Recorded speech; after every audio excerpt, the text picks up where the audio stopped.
Today on Timescast, and we will continue to ask for cash help from Iran. Afghan President Hamid Karzai confirms a New York Times report that his government accepts millions of dollars in cash from Iran. New polls show California Democrats now lead both the governor and Senate races. And a first look at Tuesday's Science Times, how one conservator uses science to save modern and contemporary art.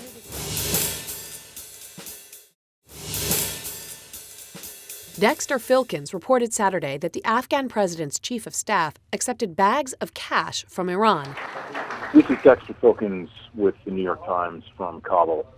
President Hamid Karzai held a press conference today and admitted that he did, in fact, receive bags of cash from the Iranian government on a regular basis. And we will continue to ask for cash help from Iran. President Karzai said that he used the money for ordinary expenses around the presidential palace, but he wasn't specific at all. What's significant about this fund is that, according to several Afghan officials, many of whom work in the presidential palace, is that this money from Iran is intended to drive a wedge between Mr. Karzai and the United States.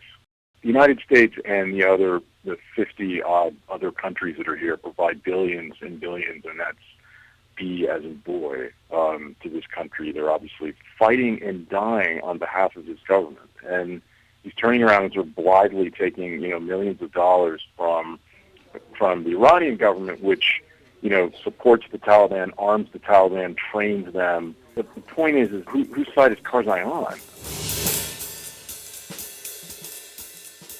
Over the weekend, there was big news coming out of California. It looks like two Democratic candidates in two big races. Governor's race, right? Yep. Meg Whitman, as the Republican, is trailing in the latest LA Times poll. Even though she's been dumping millions of Huge, over $140 million of her own money. She's trailing by something like 12 points in the latest poll. The Whitman folks argue that's an outlier, but it looks like ever since revelations came out that she had employed a housekeeper who was an illegal alien, that race seems to have changed. Jerry Brown, her opponent. Her opponent, Democratic, former governor many years ago. He's trying to get it back into the governor's office, and he seems to be headed in that direction. The other big race in California, it's the Senate. There's a 3-term incumbent, Barbara Boxer. She edged up about 8 points in the same poll, is that right? In the same poll, about 8 points. Interestingly, though, the National Republicans, they feel like this race is much closer. They don't feel like this race is out of their reach. They're still dumping in a lot of money. How much money? National Republicans have put something like $4.5 million into that race. Ms. Fiorina herself has put in a lot of her own personal money, just adding about $1 million over the weekend. Barbara Boxer's ahead, but maybe not in the clear quite yet. Tuesday's Science Times profiles an art conservator who uses scientific techniques to bring contemporary art back to life. There are a lot of aha moments, and I think that's the beauty of being a conservator. Eleonora Nog works at the Whitney Museum of American Art. She specializes in repairing modern and contemporary pieces like Paul Tech's Untitled, which went on exhibit last week. This was one of the most challenging pieces in the current exhibition. It was quite seriously broken. We were afraid even to handle it. Before Nog, who is originally from Hungary, could restore the piece, she needed to know what it was made of. And no, the 1966 sculpture wasn't actually meat. As in much of her work, she turned to science. By collecting samples and taking X-rays, she determined that it was made of plaster, beeswax, urethane, and day-glow paint. The challenge comes really with modern and contemporary, because the artists widen the scope and the understanding what is art, as well as they widen the materials, what they use for art. It can be anything today. Nog's current project is restoring Alexander Calder's circus. So this is two figures from Alexander Calder's circus. It's called the Two Acrobats.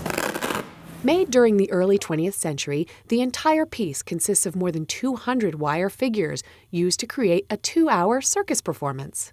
We realized that the circus was a performance piece. If that was the essence of this artwork, that's what we have to preserve.